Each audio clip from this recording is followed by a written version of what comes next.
morning! So, nandito tayo sa farm dahil fiesta namin bukas, guys. And kasama ko si Mark dahil kukunin namin yung manok na lulutuin natin bukas. So, ako'y mabibisi ngayong araw, guys, dahil mamimili kami ng mga lamas-lamas para sa fiesta bukas. So, grabe.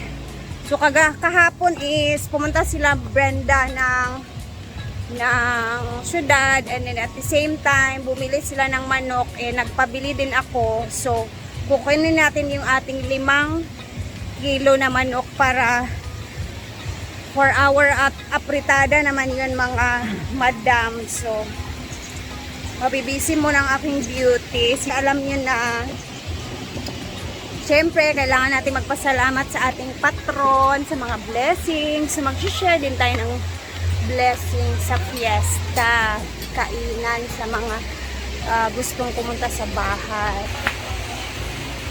Good morning! Happy fiesta! Uy, laag lang mo ugmahan. Laag lang mo sa balay. Kani unto rata. Api daw, kapin pa mahal. Ga. Ay, panhapon. Unyang gabi panihapon ila baka. Baka ngadto sila.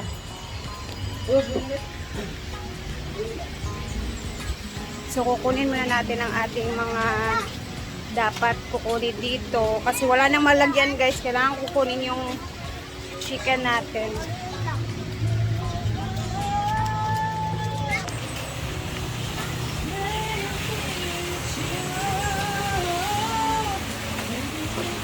Lars ang mga tao, hubogers. Ay, andito na siya, guys. Kani? 5 ka kilo. Oo.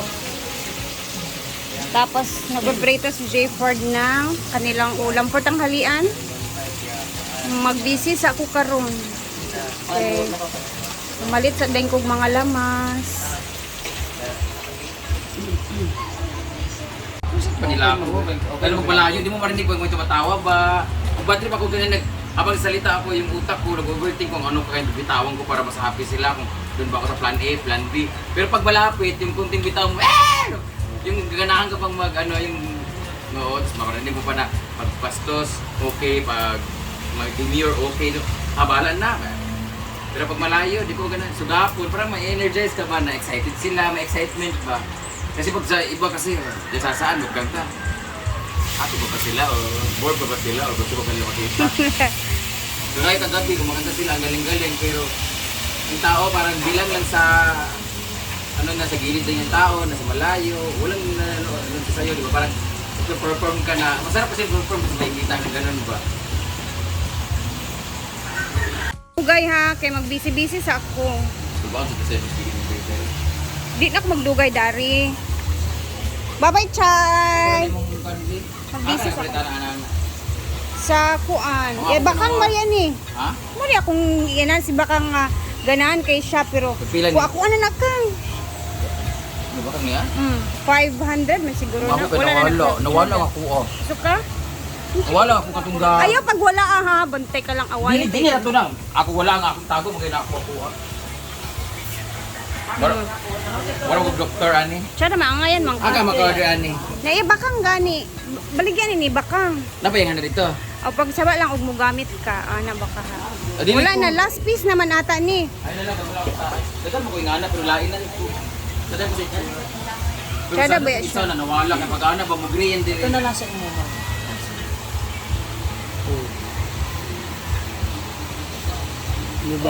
Mahal naman yun.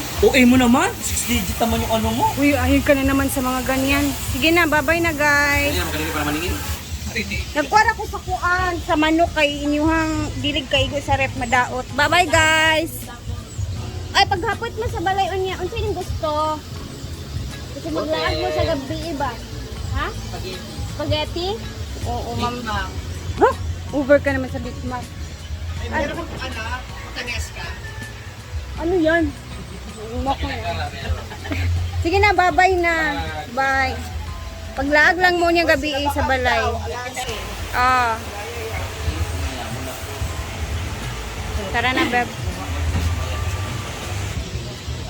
So, mamayang gabi na lang natin siya.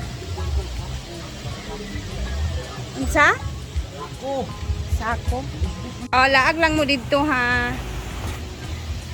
So, dahil bukas, hindi sila makakapunta, mamayang gabi na lang mag-prepare tayo ng konting pagkain sa bahay para pag gumala sila mamayang gabi, pwede naman sila pumunta doon para at least kahit papano meron din silang makain mamaya sa gala-gala nila kasi siguro may disco mamaya sa sentro guys. So see you later dahil ano muna ako guys, mangungumpra muna kami ni Mark sa puerto ng mga lamas-lamas. Doon na kami bibili kasi ano siya, makakamura kami doon kasi wholesale yung mga ano doon, gulay, mga lamas. Kesa dito sa amin sa sentro, since fiesta ngayon, alam kong magmamahalan talaga yung mga binibentang mga ano, mga ricados. So, after dito, ihatid muna namin ni Mark to sa bahay and then punta tayo sa puerto. Let's go! Pasok! Hi, Lala! Agway. Ready na tayo. Kamuran doon, sila mo diri ba? Okay. Ay, nagkuha man din si mama, nagsimba. So, nanatay 5 kilong nga manok te. Ito nagkakali ba? Happy Fiesta, Diday! Happy Fiesta, guys! Linis-linis na rin kami. Mamalit gani ko karon. Wala ko lighter, tapos puro nasa stante. Ayan na. Tapos medyo linis-linis na rin gamay. Pasensya. Maliit lang talaga yung bahay namin kasi. Ito yung bahay na maliit pero puno ng tao. So dito naman sa aming tangkal, ito yung ating baboy. Yan namang isa, ay kinalmutay na sila. Ayan, pinag-ano na yung ano.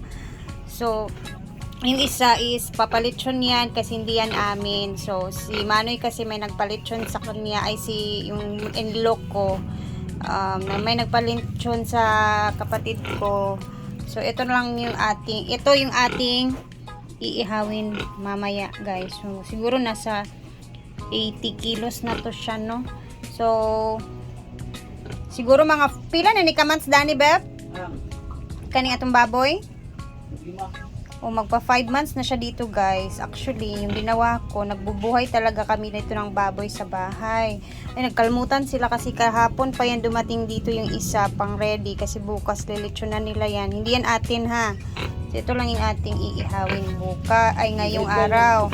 So, oo, sideline lang yung isa na yan. Yung kinalmot ng masyado dito, nag-aaway sila kasi nanibago tong isa kasi may bagong dumating.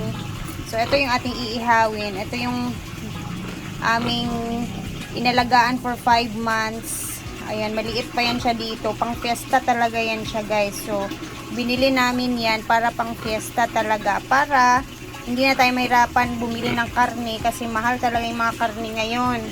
So, ganyan yung style na ginagawa namin pag December. Kailangan meron na talaga kaming baboy dito sa bahay pang fiesta kasi ito yung nakasanayan talaga namin pag fiesta. Eh, marami din talagang pumupunta na mga relatives, mga medyo malayo na mga relatives namin na ngayon every fiesta lang nakakapunta. So, kahit pa paano, meron naman tayong maihanda sa kanila.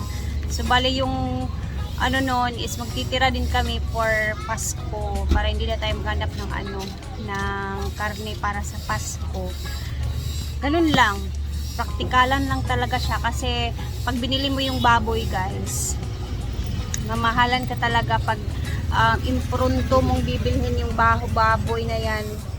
Mahal ang kilo lalo na pag December kasi maraming handaan sa December. So yung mga baboy is mahal talaga siya. So good thing na ganito lang siya na style yung ikaw na mismo magbuhay ng ng baboy sa bahay ninyo para pang ready for fiesta kasi ang hirap kayo maghanap ng baboy lalo na pag December kasi halos lahat ngayon kailangan ng karne ng baboy. So yun yung lagi namin nagiging routine pag December. Dapat may naka-ready ng baboy na tayo mismo yung nagbubuhay sa ating mga bahay-bahay, di ba? Hindi ko alam sa Tagalog niya. Basta sa Bisaya is alima ba, nag-alima, nakadaan og baboy, baktin pa lang para ano na siya, hindi na siya, naka-ready na ba, ganun ba? So, praktikalan talaga yung style natin dito. And then, ayan na, papunta na din kami ni Mark sa kabilang baryo kasi doon kami mamimili ng aming pang sahog-sahog mga ricados para makamura tayo. So, kung mamaya mag-upload tayo ulit ha. Thank you for always watching and ako'y mabibisi muna talaga guys. Mamaya mag-update ako sa inyo kung magkano yung nabili natin na mga panglamas na pang ricados natin para sa fiesta bukas. So ngayon is bisperas dito sa amin. So busy na din ang mga tao sa paghahanda. Syempre, see you later guys and thank you for always watching. Love you and mag-ingat tayong lahat ha. Bye muna.